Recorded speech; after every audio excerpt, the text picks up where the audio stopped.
6h, 9h, changez de position. Le Morning House Nation Radio avec Franck Cara. Et si on réveillait une star? Merci d'écouter House Nation Radio. Tout de suite, le rendez-vous incontournable du matin, c'est le réveil de stars. Ce matin, nous allons accueillir une chanteuse française qui a participé et gagné plusieurs fois à l'Eurovision et une multitude d'albums à son répertoire, une voix absolument extraordinaire. Nous appelons Anne-Marie David. C'est parti. Allô, allô? Allô? Allô, bonjour Anne-Marie, c'est un plaisir de t'avoir au téléphone. Comment vas-tu? Eh bien, je vais bien, mais dis donc, en réveillant les gens de bon matin, tu te fais pas jeter de temps en temps? Eh bien, écoute, quasiment à chaque fois en fait, mais c'est le principe. Là, c'est bon parce que je suis une lève-tôt, mais t'as de la chance, hein. Je suis persuadée que je suis une exception quand même. Justement, j'allais te poser la question si je te réveille, mais visiblement non alors. Non, pas du tout. J'ai déjà pris mon café, mon petit déjeuner, je suis déjà sortie, j'ai déjà fait un petit peu de marche. Non, tout va bien. Ah oui, quand même, carrément, très très active, Anne-Marie de bon matin. Ben, en fait, si tu veux, si je fais pas ça de très bon matin, après, une fois que je suis connectée à la réalité basique, j'ai plus le temps. Donc en fait, je me dis, ou c'est ça, ou je le fais pas. Et comme il faut que je le fasse, je me dis, voilà. D'accord, écoute, c'est une bonne chose, au moins tu démarres la journée du bon pied. On a plein de bonnes choses à raconter sur toi, parce que Anne-Marie, tu as une carrière absolument fantastique, près de, on va dire plus de 40 ans de carrière. Oui, avec une petite interruption, mais c'est vrai que oui, globalement, ouais, c'est ça. Alors, ta carrière a démarré en 1972, où tu as joué le rôle de Marie-Madeleine dans l'opéra rock Jésus-Christ Superstar. Comment tu t'es retrouvée là-dedans, en fait? Oh, alors ça, c'est une belle histoire. J'étais d'abord dans une... En fait, ma carrière, je l'ai fait démarrer en 72 parce que c'est l'événement marquant, je dirais. Mais elle a commencé 2 ou 3 ans avant. Et notamment, l'année d'avant, j'avais eu la chance de participer à une première comédie musicale qui s'appelait L'inconnu que je suis. D'accord. Et en fait, on l'a baptisé L'inconnu que je reste parce que c'est une comédie musicale absolument exceptionnelle qui pourrait d'ailleurs être reprise aujourd'hui parce qu'elle est encore d'actualité, mais on avait oublié le nerf de la guerre qui est l'argent pour la promotion. Donc en fait, on est resté 3 semaines à l'affiche et puis après ça, il a bien fallu plier bagage. Mais comme j'avais à l'époque un directeur artistique un peu malin, il m'a dit, écoute, je vais peut-être essayer d'aller voir parce que je crois que ils ont auditionné 600 filles pour le rôle de Marie-Madeleine et ils n'ont pas encore trouvé la Marie-Madeleine qu'ils voudraient. Donc il est parti faire écouter le premier single que j'avais fait, qui s'appelait Un peu romantique à l'époque. Et ça, apparemment, ça a bien accroché. Donc j'ai eu rendez-vous le lendemain matin. J'ai passé 10 minutes avec le directeur musical pour apprendre la chanson de Marie-Madeleine face à Robert Sigwood, Annie Farg, en fait toute l'équipe. Et puis ils m'ont regardé, ils m'ont dit ok, vous pouvez revenir demain en ayant appris complètement la chanson. C'est ce que j'ai fait. Le lendemain, je suis revenue, couplet, refrain, le pont, ils ont vu que ça passait bien, ils m'ont regardé, ils me disent, vous avez le rôle. Et hop, tu as mis le doigt là-dedans et c'est parti pour une très belle aventure. Voilà, tout à fait. L'année qui a suivi, alors là, ça a été l'apothéose en 1973. Là, c'est vraiment l'année de tous les succès, parce que là, ça a commencé par l'Eurovision, où tu as gagné l'Eurovision en 1973 avec la chanson Tu te reconnaîtras. Tu te reconnaîtras. Et qui a été vue d'ailleurs, on a vérifié avec la prod, qui a été vue sur YouTube des millions de fois. C'est hallucinant. Oui, alors ça fait partie des grands mystères de la magie ou de l'Eurovision ou de la chanson ou de la chanteuse ou de l'auteur ou du compositeur. Moi, je crois qu'il y a un peu de tout. Mais elle est magnifique, cette chanson. Je crois que cette chanson, elle a marqué. Je crois que la petite bonne femme qui avait 20 ans et que sa robe rouge et qui voulait manger le monde, je crois qu'elle est restée grâce aux archives, je dirais, maintenant aussi. Faut se remettre un petit peu dans la valeur que ça a aujourd'hui. C'est aussi beaucoup grâce aux archives qu'on trouve sur Internet. Alors, ce qui est marrant, c'est que l'Eurovision et toi, c'est une très belle histoire d'amour. En sachant que tu es réitéré en 1979 à Jérusalem, tu te classes 3e au classement avec Je suis l'enfant soleil. Oui, tout à fait. Et ça, c'est pareil, je crois que là, si tu veux, en fait, je leur dis toujours aux Israéliens que j'aime beaucoup et j'y vais souvent là-bas travailler.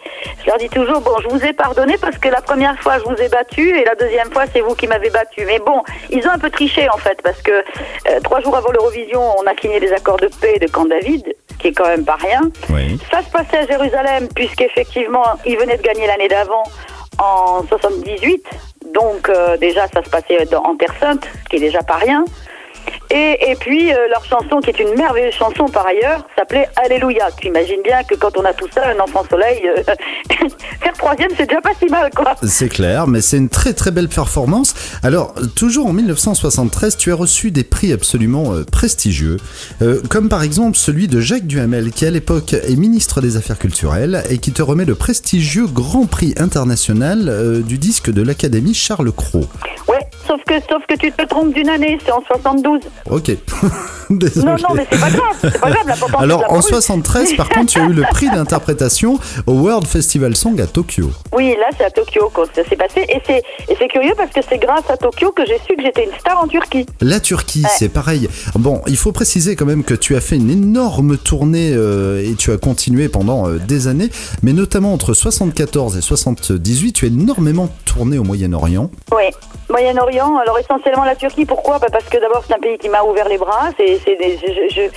Alors, j'ai l'explication, mais a posteriori, si tu veux. Maintenant, je comprends pourquoi Israël, pourquoi la Turquie. Parce que en 1973, quand il y a eu l'Eurovision, que ce soit en Turquie ou en Israël ou dans d'autres pays, ça a été le moment où on a basculé de la chaîne de télévision en noir et blanc à la chaîne de télévision couleur. D'accord. Et ils avaient choisi cet événement comme événement de bascule. Je te suis. Donc à partir du moment où ça devient l'événement, c'est un peu comme moi par exemple, quand ça a basculé de 71 à 72, j'ai été la marraine de France 3 et on a basculé on a basculé la télévision noir et blanc et j'étais la marraine de la télévision couleur. Donc si tu veux, tout ça, ce sont des événements qui sont des événements marquants et qui font que, à ce moment-là, tout le monde, à l'époque, tout le monde était devant son téléviseur. Donc forcément, à ce moment-là, tu marques les gens encore plus. Parce que c'est lié à un événement à l'intérieur même du pays. Donc beaucoup m'ont dit, mais tu fais partie pratiquement de notre histoire, quoi. En sachant que là-bas, tu as reçu l'Oscar international des variétés, ce qui est l'équivalent en France des victoires de la musique. Oui, mais je l'ai reçu. En plus, c'est un jury de journalistes qui se réunit chaque année et qui élit alors différents artistes, étrangers, pas étrangers. Mais en l'occurrence, là, moi, j'ai été l'artiste. J'ai reçu le prix de l'artiste la plus populaire de l'année. C'est pas rien. Non, c'est pas rien, non. Alors, il y a une petite question que je me pose. Je sais pas si si je mets le doigt sur quelque chose de chaud bouillant, mais tu as eu une interruption entre 1987 et 2004. Oui. Une interruption totale. On ne te voit plus nulle part, ni dans les médias, ni d'albums, ni de mais musique. c'est délibéré. En fait, avec le recul du temps, je suis partagée sur l'idée. Enfin, je sais que c'est une erreur par rapport au fait que ça a laissé un grand vide et un grand trou, si tu veux. Et puis, c'est surtout que ça s'est passé au moment où, à la fois, il y a eu l'avènement des nouvelles technologies et des nouvelles musiques qui sont arrivées, si tu veux. C'était l'époque. Et en fait, j'ai arrêté parce qu'au départ, je me suis retrouvée dans la vague disco dans laquelle je me sentais pas bien. Je te suis. Et puis, je partais de plus en plus loin, de plus en plus longtemps, etc., etc. Au bout d'un moment, je me suis dit, non, peut-être que c'est pas le moment, peut-être que ça va plus, peut-être qu'il faut s'arrêter, peut-être que. En fait, aujourd'hui, je me dis que c'est une erreur. J'aurais dû peut-être alléger mon programme, mais ne pas l'arrêter complètement. Là, j'avais décidé d'arrêter complètement et de ne jamais plus revenir, en fait. Jamais. Qu'est-ce qui a fait qu'en 2004, tu décides de ressortir ? Les circonstances de la vie, je dirais, parce que bon, tu sais, une artiste, c'est une artiste dans la vie, puis après, de l'autre côté du miroir, il y a la femme, qui a une vie privée. Et c'est vrai que en 2003, ma vie personnelle, affective, a basculé dans l'horreur. Et là, j'avais pas vraiment de choix, c'est-à-dire que il arrive un moment où ce que tu sais faire de mieux revient toujours à la surface. Donc je me suis dit que là, ce que je ferais de mieux, peut-être, c'est de revenir à ce que je savais faire, c'est-à-dire chanter. Quand tu as sorti ton album Live à Charleroi en 2004, oui. Est-ce que le public a tout de suite répondu présent ? Alors, écoute, je vais te raconter l'histoire. En fait, c'est une histoire un peu bizarre, c'est-à-dire qu'au départ, j'avais des fans qui me disaient, mais il faut absolument que tu reviennes, faut que tu reviennes. Et moi, je disais non. Puis un jour, je suis revenue. Et j'ai continué à recevoir beaucoup de messages comme ça de sympathie, surtout au moment où j'ai refait tous mes passages chez Pascal Sevran. D'accord. Et là, je me suis dit, il faut faire quelque chose. Donc, je me suis retrouvée en étant en train de poser 1 million de questions jusqu'au moment où je me suis dit, écoute, de toute façon, t'as rien à perdre, tu n'as rien, tu pars de rien, tu reconstruis tout. Donc, si tu le reconstruis, ça va être avec l'aide de tes fans. Donc, je leur ai mis, en fait, entre les mains quelque chose de très simple. Je leur ai dit, voilà, vous me dites tout ce que vous voulez que je vienne chanter près de chez vous. Alors, je vais faire un fan club et avec l'argent du fan club, eh bien, on va produire quelques spectacles en essayant de vous apporter près de chez vous ce que vous espérez. Pour le coup, ça t'a permis de relancer ce nouveau projet. Complètement. Et c'est pour ça que maintenant, je veux plus... si tu veux, maintenant, j'essaye véritablement de nouer de vrais liens avec eux. Parce que si je suis aujourd'hui encore ce que je suis et si j'arrive encore à être une artiste sur scène, c'est à eux que je le dois. On voit par exemple Anne-Marie David dans un nouveau projet qui s'appelle Le Cinéma. Alors ça, c'est vrai que c'est original parce que c'est mon cinéma sans image. Donc la première fois que j'ai vu ça, je me suis dit mais qu'est-ce que le cinéma sans image? Parce que pour moi, le cinéma par défaut, c'est le grand écran, c'est la pellicule qui tourne. Et puis là, en fait, on commence à lire un petit peu sur le projet et puis on s'aperçoit que c'est carrément pas mal. Alors est-ce que tu peux nous en parler un peu de ça? Alors, déjà, pour ceux qui voudraient essayer de savoir, je vais être très courte, donc forcément réductrice dans le propos. Il y a un site qui s'appelle moncinémasansimage.com, et tout attaché, sans accent, sans rien, sur lequel il y a tout. Mais en gros, l'idée, c'est la suivante. J'ai eu la chance de travailler et j'ai la chance de retravailler avec Jean Musy, que j'adore et avec lequel j'ai vraiment des relations très, très privilégiées de collaboration, qui font il m'a donné accès à des choses qu'il avait écrites il y a 10 ans et qui dormaient dans des tiroirs. Quand j'ai écouté ça, je me suis dit, mais c'est absolument magnifique. J'ai eu une espèce de choc émotionnel très fort, puisqu'en fait, il avait pris des comédiens professionnels à qui il avait demandé de lire des nouvelles de Stefan Zweig. Et là-dessus, il a collé à la fois, il a fait la découpe du texte, avec le comédien donc, et ensuite il a collé par-dessus des bruitages sonores, selon évidemment adapté à la nouvelle, et ensuite par-dessus il a écrit une musique de film. Et comme Jean est quelqu'un de très expressif et de très puissant dans l'écriture musicale, ça m'a donné véritablement un déferlement d'images. Je me suis dit, c'est curieux, c'est du cinéma sans images. Voilà. Et c'est de là qu'est parti le projet. Voilà, tout à fait. Donc ça fait 1 an que j'ai eu le choc émotionnel fort de ce qu'il a fait.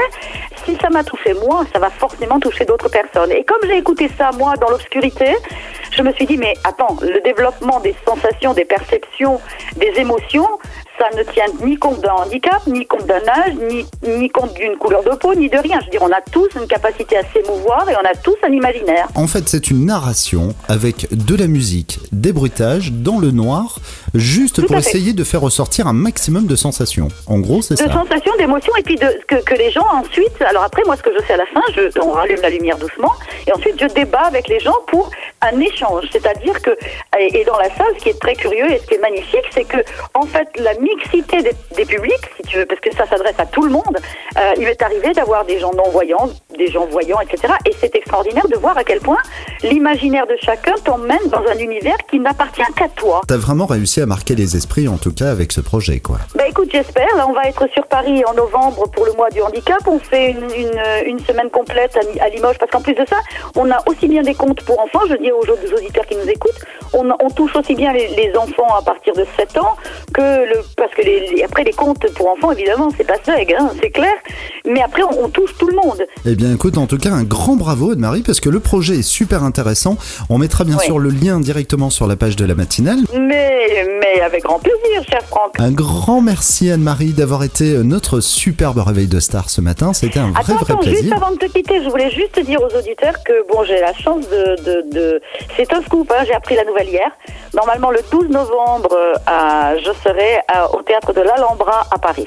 Et j'aurai des amis artistes invités dont je dévoilerai petit à petit l'identité. Mais c'est une belle nouvelle pour moi. L'Alhambra, c'est magnifique. Donc le 12 novembre à Paris. Et j'espère que vous serez très très nombreux en charter, en tout ce que vous voulez. Eh bien, écoute, toutes mes félicitations. Et ce que je te propose, c'est un autre réveil de star au moment de la sortie, justement pour avec un immense plaisir, voilà, Franck. Comme ça. Un immense plaisir. Et alors en plus, il n'y a aucun souci. Tu peux me réveiller. Tu as vu, il n'y a pas de souci. Hein. Eh bien, écoute, en tout cas, un grand merci Anne-Marie. Je t'embrasse tout plein. Merci d'avoir été notre réveil de star. Je vous embrasse très fort. Puis je vous dis à très très vite. Et puis bonne route à tous. Un grand merci. Très bientôt. À très bientôt, Anne-Marie. Au revoir. Franck Cara sur House Nation Radio.